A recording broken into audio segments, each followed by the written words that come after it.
Oui, alors bonjour. Aujourd'hui, on va faire un petit cours sur le Bahir. Alors, on va commencer par le chapitre 7, qui n'avait pas été traité, puisqu'on a fait les 6 premiers chapitres. Ensuite, j'ai fait les 10 et 11, 7, 8 et 9, on n'avait pas fait, on va les compléter. Donc, chapitre 7 commence ainsi, il nous dit « Rabbi Amorai ». Ah, tout de suite, le nom nous intrigue. Amorai, ça veut dire celui qui dit, celui qui parle. C'est comme si on disait Rabbi le verbe, ou le grand maître du verbe. Interprète le verset. Et comblé par la bénédiction de l'Éternel. Que la mer et le sud soient un héritage. Moïse dit, Moshe dit, si tu suis les lois, tu hériteras de ce monde-ci et du monde futur. Le monde à venir, le monde futur, est comparable à la mer. Ainsi qu'il est dit dans Job 11, 9, elle est plus large que la mer. Voilà, on parle là du monde futur qui est plus large que la mer. Quant à ce monde-ci, il est comparé au sud.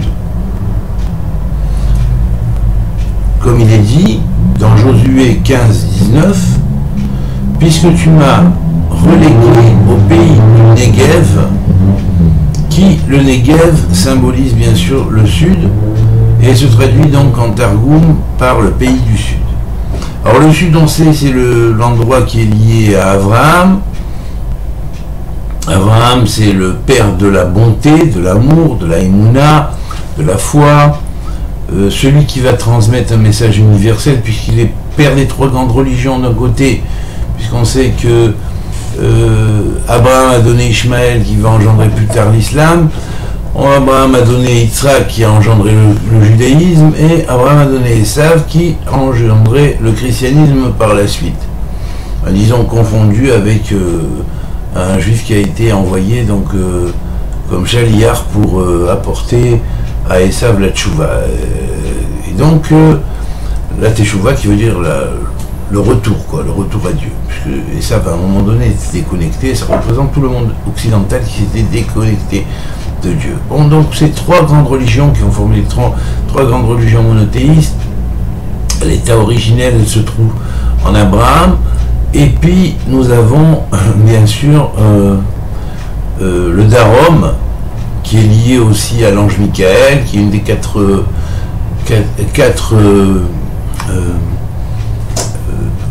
voies ou facettes de la Merkava.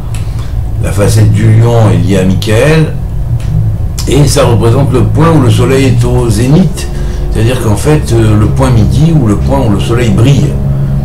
Donc ici nous avons une allusion au travers du sud, du Darom, à cette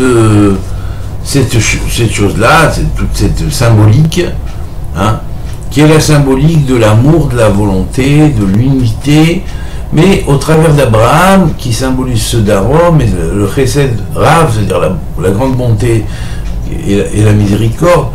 Nous n'avons pas seulement le père des 3 grandes religions, nous avons aussi le père des religions extrême-orientales, telles que le Tibet, les religions tibétaines, chinoises, hindouistes et autres, puisque dans son nom, Brahma, c'est proche de Brahma, et il va symboliser, au travers de la transmission qu'il va transmettre à ses enfants nés de Ketura, ces 6 enfants, la connaissance qui va aller vers l'extrême-orient, puisqu'on dit ils sont partis vers l'Est, il les a envoyés vers l'Est, missionnés d'aller vers l'Est pour remonothéiser les traditions d'extrême-orientale qui, à un moment donné, étaient tombées dans le polythéisme, mais au travers des enfants d'Abraham vont retrouver les bases d'un monothéisme originel, ce qui s'est fait petit à petit dans le cours du temps, et on voit au travers des œuvres, par exemple, de René Guénon ou d'autres grands tenants de la tradition primordiale, qu'effectivement, aujourd'hui, ou à l'heure actuelle, bon, enfin, tous ces peuples-là sont leur leurs connaissances, ce ne sont plus des connaissances polythéistes, mais il y a quand même un retour pratiquement ou une compréhension d'une origine une à la base des choses.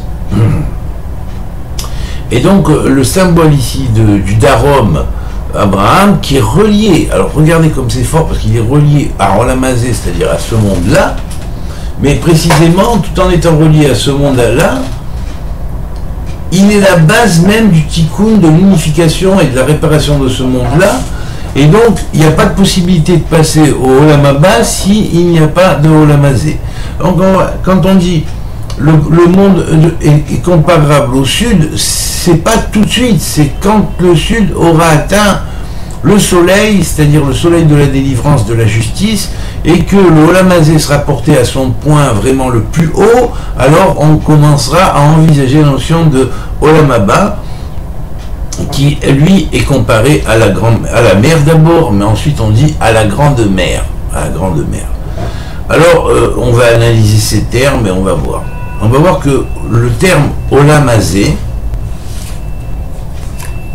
dans sa finalité, on sait qu'il va se réaliser dans le chesed absolu, donc automatiquement il passe à Bina, qui est le chesed dans Bina, qui est la sphère correspondante à l'intelligence divine, la grande intelligence divine, qui est préparatoire au monde futur et qui est même la porte du monde futur. Alors ce monde, dans sa montée, va retrouver finalement la porte du monde futur. On pourrait dire que vraiment c'est extraordinaire ce texte, parce que ce texte-là est à la médiane entre les deux mondes. Alors ensuite, il va nous dire comme ça, évidemment, la grande mer, le Darom, hein, le Sud, est comparé à Abraham. Or, Darom, en valeur numérique, c'est 250. 250, ça correspond au nombre correspondant à Ner. Alors là, on a la clé tout de suite, hein, 200 plus 50, 250. Ner, c'est quoi? Ner, c'est le Nefesh et le Loah. Mais c'est aussi la Neshama. Le développement du Nefesh et du Loah, d'abord le Nefesh, c'est-à-dire la Mida de Malchut, du Loah, la Mida de Yesod, de fondement d'abord, puis on monte Hod, puis la splendeur, et après on monte Netzach, la victoire, l'éternité, puis après on monte Tiferet, l'harmonie, l'équilibre, la vérité, et puis après on monte la Gvura, le Din, la justice, hein, la puissance et la justice, et puis après on monte, on arrive à Chesed. Quand on arrive à Chesed, on a 7 comme le nombre du Pérec qui en parle, quoi. Je veux dire, on a fait les 7 tikkunim qu'il faut faire sur les 7 firantes inférieures. Donc automatiquement, le monde futur va être comparé au Darom, parce que le Darom est la clé de la montée du Nefesh et du Loah vers quoi?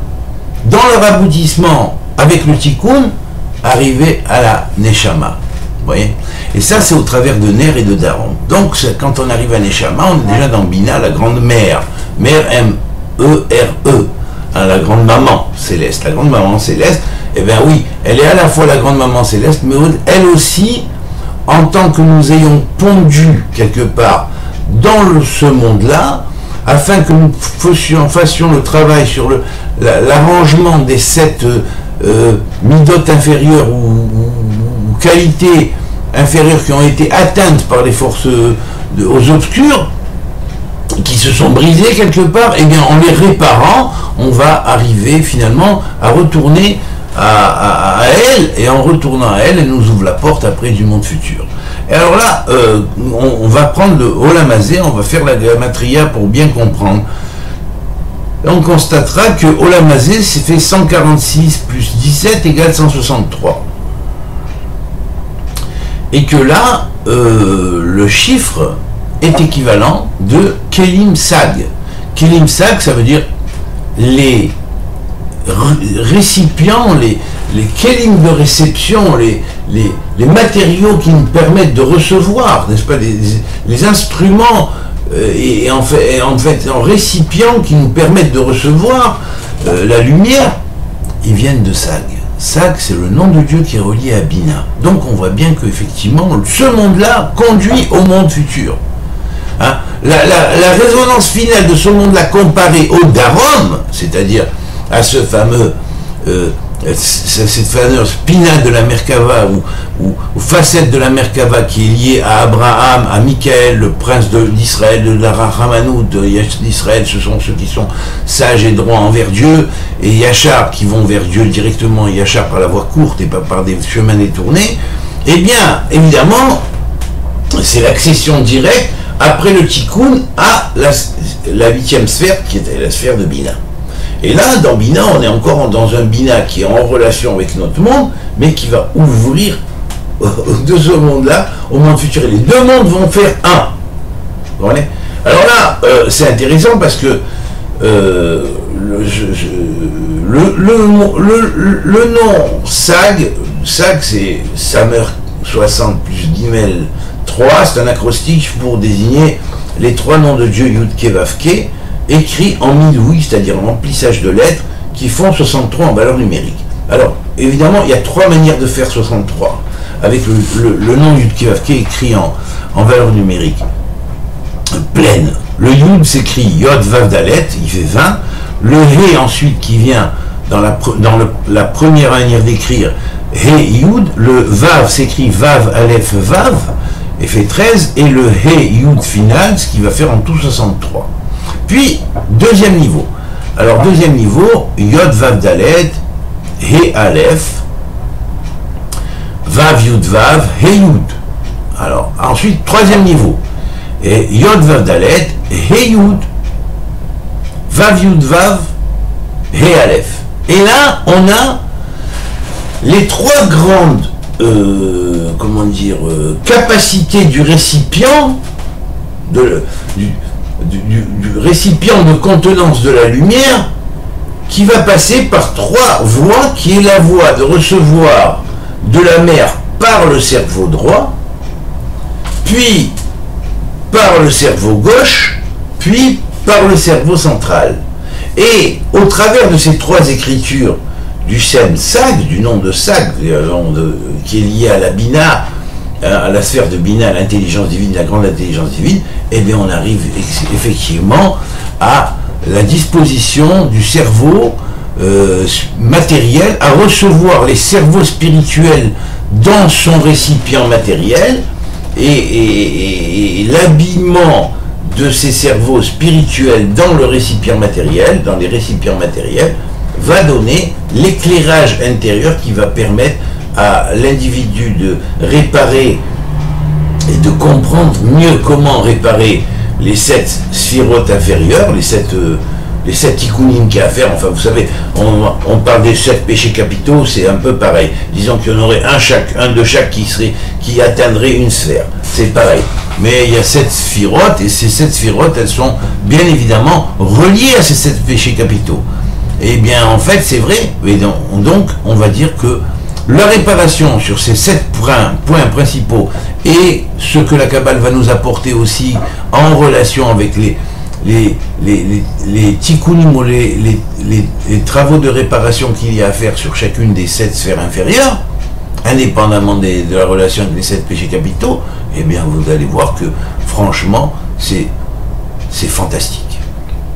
C'est fantastique parce que, en fait, là va être la clé de la renaissance de l'individu avec des cerveaux qui ont, bien sûr, aussi leur correspondance ou leur action directe sur les yeux intérieurs, sur les oreilles intérieures, sur les narines intérieures et sur la parole intérieure et sur le toucher intérieur. Ce qui va automatiquement toucher les 5 sens de l'esprit, hein, et qui, ces 5 sens de l'esprit, permettront de voir avec les yeux de chair les choses spirituelles, et pas comme Moïse. Moïse, il voyait perpétuellement, les autres prophètes voyaient comme un éclair de temps en temps, et chacun à son niveau voit à un moment donné. Mais là, bon, tout le travail, c'est de travailler, d'abord le voir, puis l'entendre, puis le sentir, puis le parler, ou le logos, hein, si on pourrait dire même le goûter spirituel, et le toucher spirituel, qui est le toucher du monde spirituel. Alors, le toucher du monde spirituel, c'est le toucher du monde divin, c'est l'accession au monde divin. Alors, de cette manière-là, les 5 sens sont, comment dire, élevés hein, à un niveau du grand He de Bina qui correspond, quand on écrit Yud, He, Vav, He, on a le Yud simple, hein, qui représente le monde d'Atsilut avec son manière d'écrire le nom de Dieu en Milouï, le nom de Yud Kevavke en Milouï, puis on a le Yud Kevavke de Bina, qui lui va représenter le Shem Sak, donc le nom qui fait 63 en valeur numérique, mais qui est lié au He, au grand He du nom de Yud Kevavke en écriture simple. Puis le Vav en écriture simple va être lié au nom faisant 45 en valeur numérique. Yud Kevavke faisant 45 en valeur numérique pleine.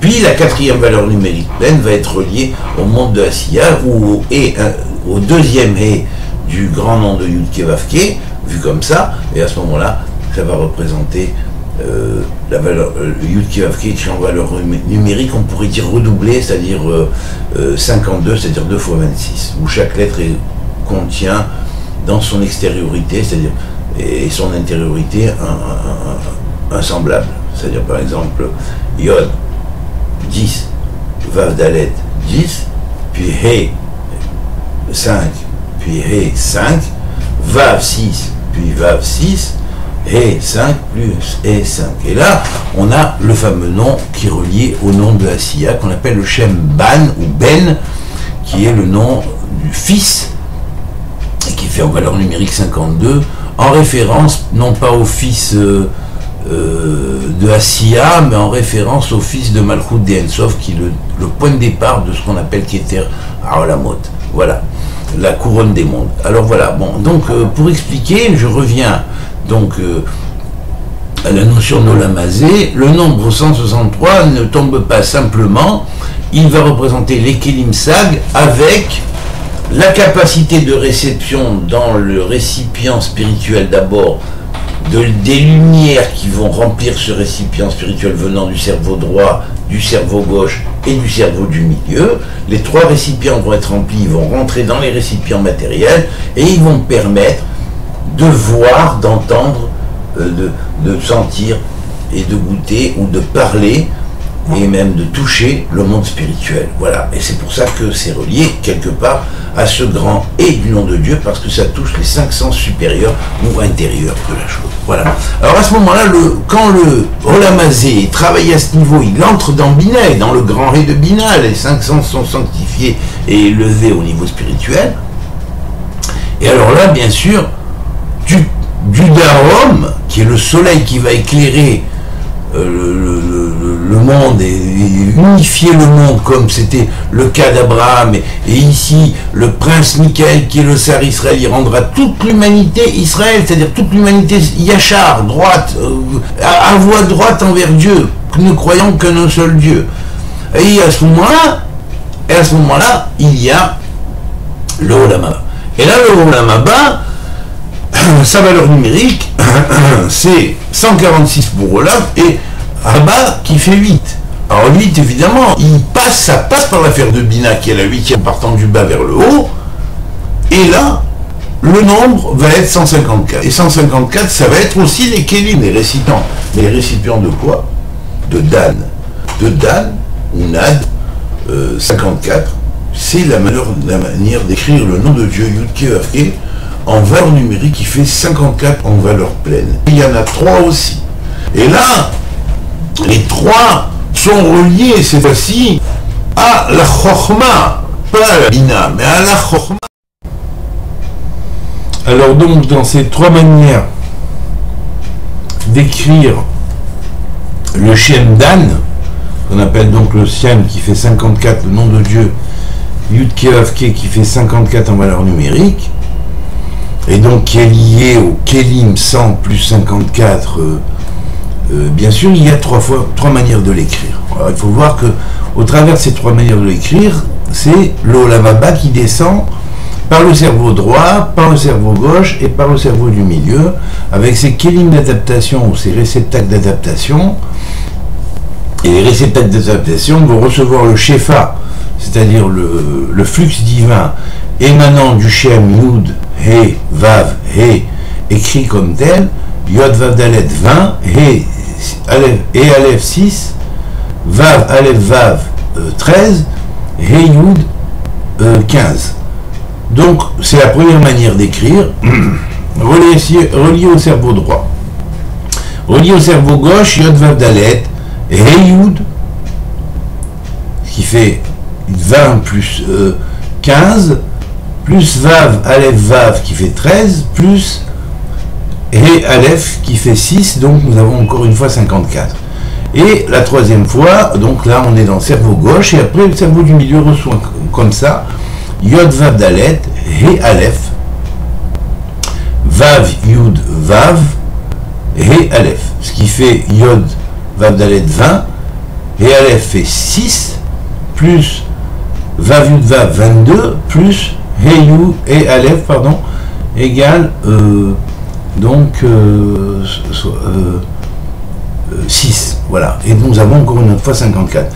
Donc dans ces trois manières d'atteindre 54, nous avons la descente du flux émané de la Torah, du feu de la Torah, de l'esprit de la Torah architecte des mondes.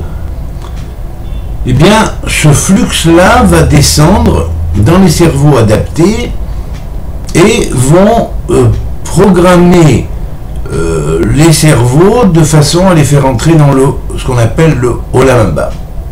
Olam 146 plus Haba 8 qui fait en tout 154, c'est-à-dire Kelim Dan ou Nad. Dan ou Nad, c'est 50 plus 4 ou 4 plus 50. Voilà, c'est une manière contractée pour désigner les trois schémotes ou chaque schéma faisant en valeur numérique 54 parmi les schémotes ou les noms de Dieu, Yud, Ke, Vav, Ke, en milouï ou en remplissage de lettres. Alors voilà, donc nous avons cette chose-là, et alors évidemment, qu'est-ce que ça correspond, ces cerveaux ou ces réceptacles des cerveaux droite, gauche et du milieu émanant de Abba le Père, hein, c'est-à-dire une fonction antiloutique, si on pourrait dire, une fonction antiloutique, c'est-à-dire du monde de l'émanation, qui va traduire la Torah dans trois langages, alors que la Torah est pure Kabbalah, c'est-à-dire elle émane de Keter. Elle va se transformer en trois aspects. Un premier aspect qui va donner la Torah dite allégorique, avec sa compréhension possible par le langage de l'allégorie, de la mystique, de la symbolique, de la légende quelque part, si on pourrait dire presque, et puis ou du mythe symbolique, bien sûr, et puis le deuxième langage qui va être adapté, ça va être le langage de talmudique, où talmudique va inclure tout ce qui est Torah orale, c'est-à-dire et bien sûr lié à la clé tanachique, hein, bien sûr, qui commence avant tout par le Tanakh, par la Torah, c'est-à-dire les 5 livres de Moïse, du Pentateuque.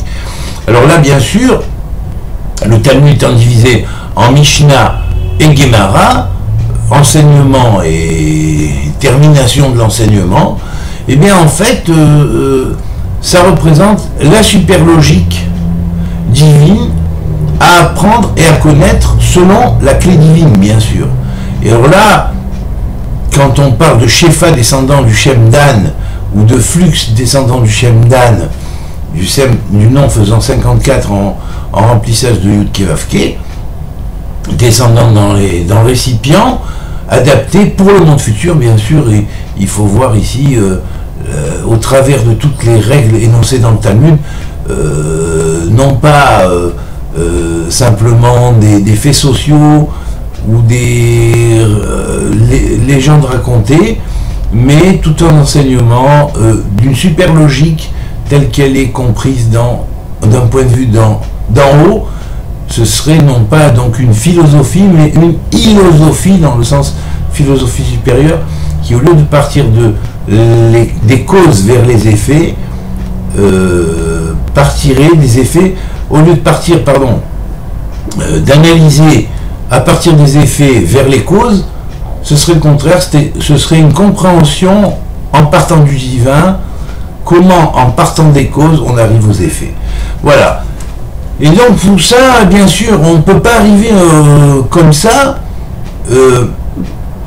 à cette compréhension-là de la Torah orale au travers du cerveau droit, cerveau gauche, et ensuite du cerveau du milieu qui va représenter l'accomplissement de la Kabbalah à un niveau plus restreint, qui permet d'être compris au travers d'une tradition plus chassidique et plus aussi dévote, et en même temps plus éthique, bien sûr. Alors cela, ça dépend plus, ça dépend du cerveau central, voilà. Et à partir de là, toutes les sciences qui vont en émaner, ça va représenter ce qui émane des cerveaux supérieurs. Voilà. Donc les sciences du futur, bien sûr, on parle du monde futur. Alors ensuite, Bahir termine en disant le monde futur est comparé à la mer, mais pas n'importe quelle mer. Bon, la mer, c'est pour nous une représentation de quelque chose qui paraît sans fin, et comparé à la grand-mère. On l'appelle la grand-mère. Alors là, la grand-mère, le mot yam fait 50 en valeur numérique. C'est vrai que quand on le dédouble, quand on écrit en complet, on arrive juste à un dédoublement du nombre. C'est-à-dire on arrive de 50 à 100. Pourquoi? Parce que le yod lui-même est 10, mais le vav et dalet qu'on va écrire en plus pour remplir la lettre font 6 et 4, 10 aussi. Alors que le même est un redoublement du même, c'est-à-dire 40, tu passes de 40 à 80. Donc on a 20 plus 80 égale 100. Et 100, ça représente les portes de génération des âmes, par lesquelles les âmes descendent des mondes supérieurs vers les mondes inférieurs, et remontent des mondes inférieurs vers les mondes supérieurs. Donc en fait, c'est ça qui va former, par là que vont descendre les réceptacles qui vont s'adapter à chaque porte selon la porte originelle de laquelle toute âme qui descend vient en ce monde va avoir des récipients adaptés à la première, à la deuxième, troisième, jusqu'à la 100e porte, ou de transmigration des âmes, ou l'inverse, quand elle remonte, c'est pareil, il va lui falloir des récipients adaptés à chacune des portes pour remonter. Donc on comprend que le terme Kélim est ici lié aussi aux 100 portes, aux 100 portes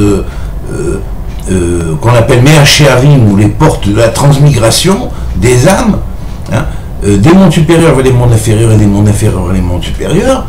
Et on comprend que le mot Yam, donc ici, désigne quelque chose qui paraît sans fin. C'est pour ça qu'elle est appelée Yam Gadol, la grande mer. Or Gadol, sans valeur numérique, est 43, comme le louz, qui va symboliser le fameux os de la résurrection qu'on a vu que Yaakov, par exemple, quand il s'est battu avec l'ange, quand il a eu la vision de l'échelle, où il voyait les anges monter et descendre, ça correspondait justement au point des 100 portes. Mais, très étonnamment, c'est ce point-là qui va être appelé aussi Louz, à part son nom de Bethel aussi va être appelé Louz, et Louz, ça va être l'os de la résurrection, dont la valeur numérique est 43, et c'est le nom de Gadol. Donc quand on parle de Yam Gadol, c'est pas n'importe quel Yam. C'est la Yam, c'est la mer qui, en se dédoublant, va donner toute la base des récipients, va donner aux récipients leur base, et d'ouverture des 100 portes dans le sens de la montée vers le monde futur, et en même temps va donner à l'âme résurrectionnée avec le corps de l'âme, qui est un corps glorieux, d'entrer dans ce monde futur. Et là, bien sûr, pour entrer dans ce monde futur, il lui faut un bouclier, et c'est pour ça que lorsqu'on prend la valeur simple de Yam, c'est 50, plus Louz, ou plutôt Gadol, la grande mer, eh bien, on a 43 plus 50 égale 93, qui est la valeur numérique de Magen. Magen, c'est le bouclier, donc parce qu'il faut un bouclier de défense pour monter du monde actuel au monde futur, de façon à ce que les Kélim puissent supporter l'abondance de lumière qu'il peut y avoir dans en ascensionnant vers le monde futur. Voilà. Donc il faut le bouclier protecteur. Voilà. Bouclier qui est aussi symboliquement matrice, ou qui est Magen David. On dit Magen, bouclier de David, c'est en fait la source du Magen David, qui est aussi la clé de toutes les lettres sortant de ces fameux alphabets appelés ashurites. D'accord, voilà. Donc maintenant, je voudrais parler et dire donc que dans la Torah, il y a 54 parachiotes ou 54 sections. Dans ces sections, dans chaque section, il y a pour certaines un certain nombre de commandements, dont les commandements qui sont 613 correspondent aux différents organes du corps glorieux. Et évidemment, pour travailler ce corps glorieux, eh bien, l'accomplissement de la loi est nécessaire, et le travail sur les midot correspondantes est nécessaire, sur les qualités qu'il faut acquérir correspondantes est nécessaire. Alors là, évidemment, quand la Torah est classifiée de cette manière, hein, il faut savoir que tout ce qui se discute ensuite, par exemple dans le Talmud, par exemple, et qui fait référence à différents points de la Torah, il marche selon la clé d'interprétation de la clé tanachique, selon les points de la Torah desquels c'est émané, des prophètes ou des hagiographes desquels les versets sont tirés. Soit dans le Midrash, soit dans le Talmud, soit dans la Chassidut, soit dans l'éthique. Voilà, et c'est à partir de là qu'on peut comprendre en profondeur, que ce soit l'éthique, ou appelée Moussar, ou que ce soit l'éthique du comportement qui est appelée Moussar, ou que ce soit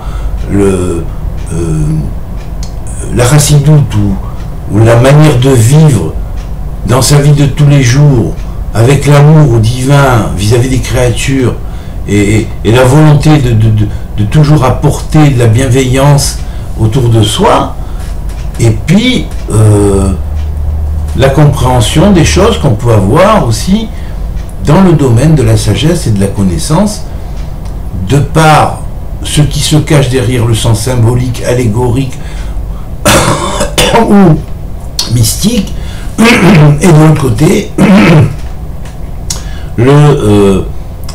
la compréhension de l'philosophie, c'est-à-dire de la philosophie supérieure, hein, au travers de ce qu'on appelle toutes les règles de la Mishnah et du Talmud, et de la Gemara et du Talmud, qui forment le grand enseignement, hein, permettant de comprendre la supralogique divine. Voilà.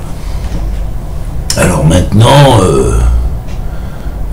tout cela est relié à cette clé, finalement, la base de la clé tanachique, qui commence d'abord par la Torah, et qui est divisée en 54 sections, et dont chaque section est divisée en 7 sections, ce qui va faire en tout 378 sections, et ces 378 sections sont effectivement la clé exacte de comment marche, depuis le Hashmal, l'électricité, la lumière, jusqu'à la vitesse supraluminique 1, 2, 3, 4, 5, 6, 7, 8 fois, 10 fois, 1000 fois, 1 million de fois, 1 milliard de fois, et ainsi de suite,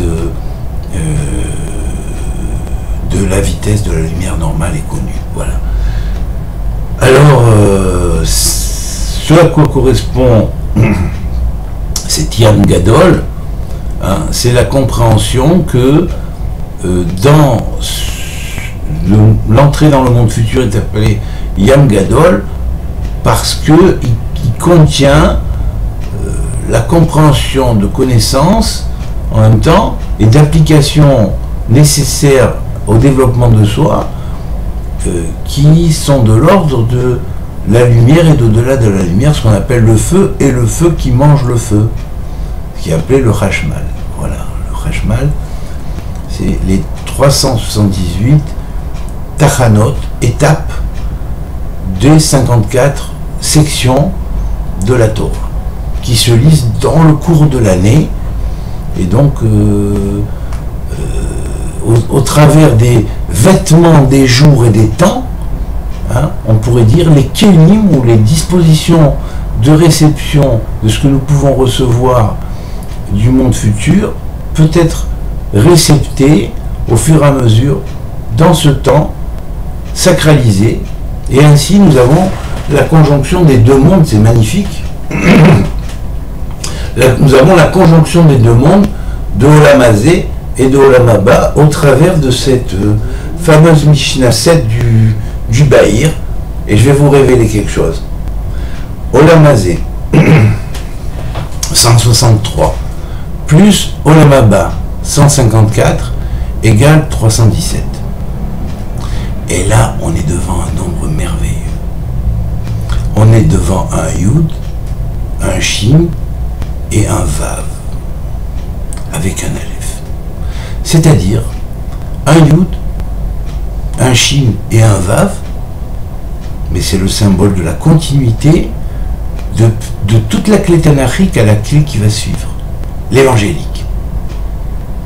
Puisque Yeshua est appelé aussi Yeshua, mais il est appelé Yeshu. Et Yeshu, c'est un diminutif, il n'y a pas le Haïn à la fin. Qui Haïn fait 70. Il y a un Aleph à la place. Et ce Aleph à la place, qui est mis à la place du Haïn, c'est le retour du monde de la chair au monde de la lumière. C'est top du top. Pourquoi le retour du monde de la chair au monde de la lumière? Parce que Adam, au départ, était or, lumière, et après qu'il ait fait la faute, il est devenu or, chair.